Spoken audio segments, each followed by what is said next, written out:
Hi guys. Welcome back to my channel, the best place for who wants to be a better player in the global market. In this video, I'm talking about how to finance your import-export business. I think you are going to get some really good ideas. The possibilities are truly endless when it comes to building your business and be your own boss. So if you are excited about learning international trade, if you are excited about becoming a better player in the global market, make sure you hit that like button. It helps us get seen by more people here on YouTube. And be sure to subscribe and hit the bell to be notified when I post new videos. Getting into international trading can be a very profitable business for you and your team of coworkers. But this is not the type of business that you can start with a low capital because it requires plenty of investments. To become an import trader, you will need to research the market and identify the best opportunities. But even researching the market requires some funds to be invested in the process and also a good team to work with. Once you get in the middle of your import-export career, funds will keep flowing from your sales. It means that you will keep reinvesting the small profit you make at the beginning of your activity until you can create a profitable chain. But to get here, it takes time and a lot of work with a long-term perspective of success. If you are a beginner in the import-export business, you might need some finances to get you started until you get there. And here are some ways to receive legit funds for your international trading. 1. Use your inventory to secure a loan. If you already have an inventory, you might also have the answer to your financial problems. You can use your inventory by evaluating the goods that you have and be able to get a loan based on their value. It is a great solution to finance your business by using your inventory without even selling it. And you can do this in more than one way. You can use blanket inventory lien, floor planning, or field warehousing. You can choose any of these inventory financing types according to your business's needs. When you are planning for inventory financing, there are also several aspects that you need to consider. A good credit record is one of the main points you need to cover before being able to use your inventory for the benefit of your business. Second, you will need to create a list of all the products in your inventory and their objective value. It means that you have to list them for what they are worth and not for how much you would like to sell them. And last but not least, you will need a financial plan that shows how you are going to use the funds in case you obtain them, and more importantly, how are you going to pay it back. You should consider inventory financing only if your products are selling well based on your marketing analysis and previous sales. However, if your inventory is not so successful or it is not updated, it might not be the best solution for you. The person or company who is looking to give you the funds you need will not be so thrilled to help you if your inventory doesn't have the right potential of supporting such an investment. 2. Access commercial finance from a private company. Another way to obtain funds is by going the old-fashioned way and contact a private company to help you. Since business funding is a real problem for many companies, you might be able to find a solution by using one of these private credit companies faster than, let's say, a bank. You will be required to fill in a contract with very specific clauses and stipulations. And to make sure that this contract is fair for both parties involved, you can always have a lawyer look over it, which can only be recommended considering that finances are involved.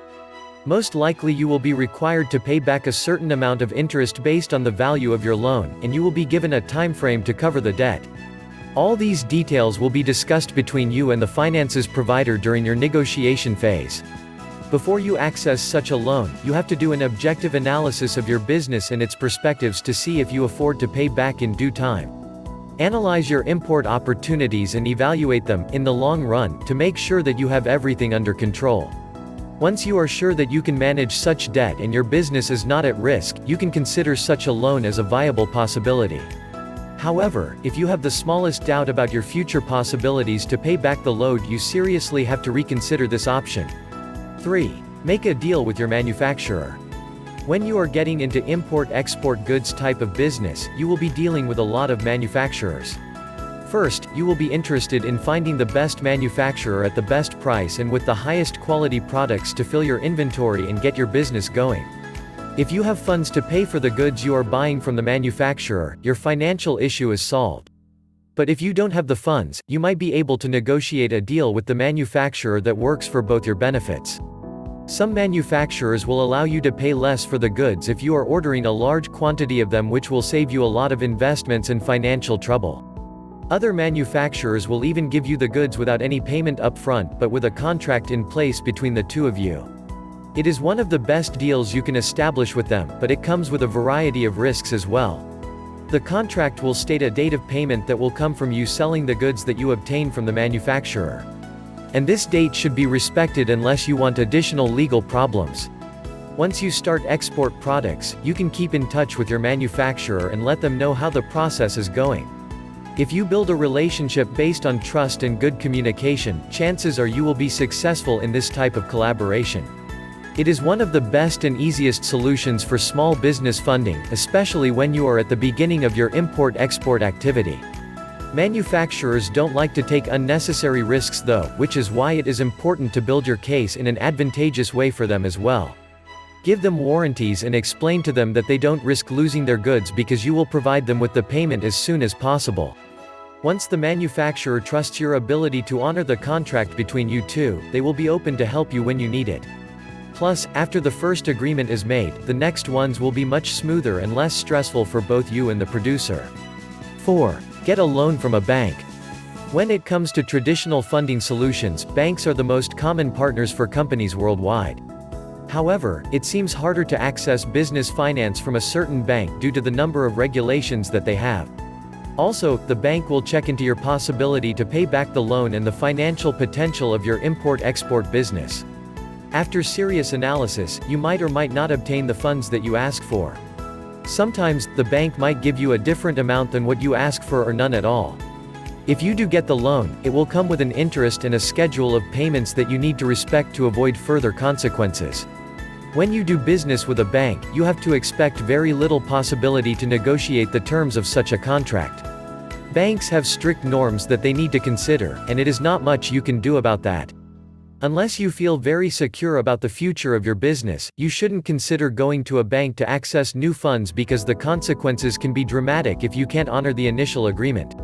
When you are looking for solutions on how to finance a business, the banking system should be considered only if you are an expert in your type of business and not a beginner. Get a financial consultant and an accountant to advise you during this type of process and help you make the best decision for your business.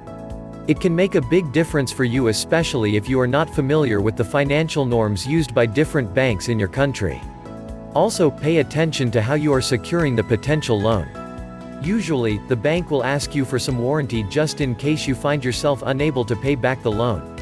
Before trying to access a loan from a bank, make sure to have your folder together and be aware of your possibilities of accessing the best financial deal. Have an expert look over your papers before submitting them to the bank manager.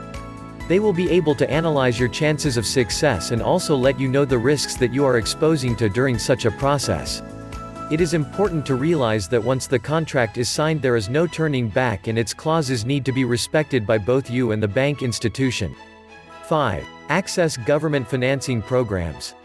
In many civilized countries, the state offers some sort of support system for owners of import-export companies. And with a little luck and research, you might be able to access such funds. But it is not an easy job to access government funds, especially if your business is not developed enough or you don't have a good team to work with. Usually, state programs are available for a limited period each year, and, as you imagine, there is a waiting list to access them. You will need a well-established plan that represents your business and your perspective for at least the next year, if not more. You have to be very descriptive regarding your inventory and your import-export opportunities and justify accurately your need for new funds. Based on such data, the government will analyze your folder and provide you an answer.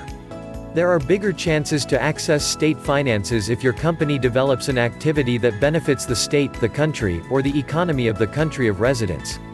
For instance, if you are planning to import or export goods that can have a positive impact on the market and can open other doors for further international trading.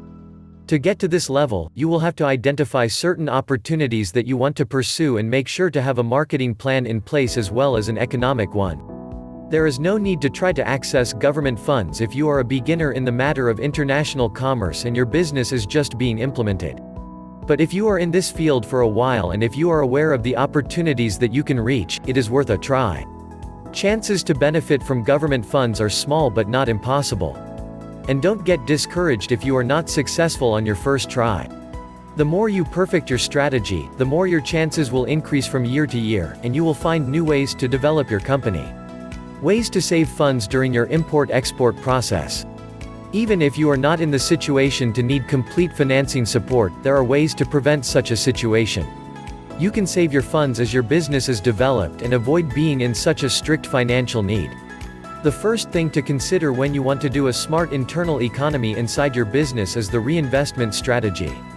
It means that you will keep reinvesting only the profit you make from your sales without adding additional funds to the process.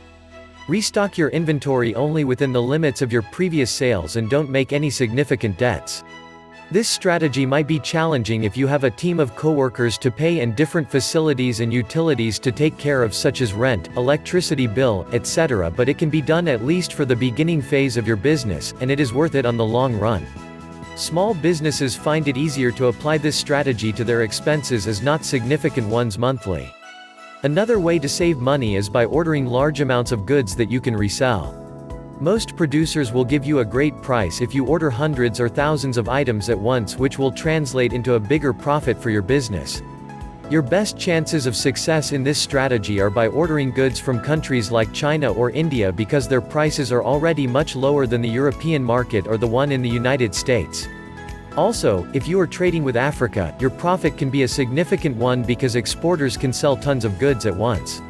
Since Africa is such a populated country, the demand for certain items is also very high, especially if we talk about foods.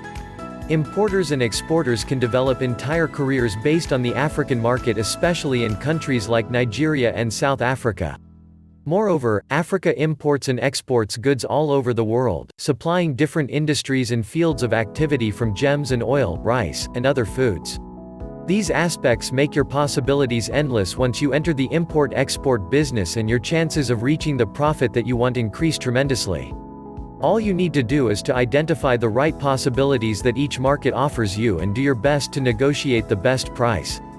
Finally, last but not the least, if you are satisfied with this video, just share it with your friends and comment below. Your comment is very crucial for me. Do not forget to subscribe to my channel. Like, comment and share with your friends. I appreciated all your support. Enjoy your journey.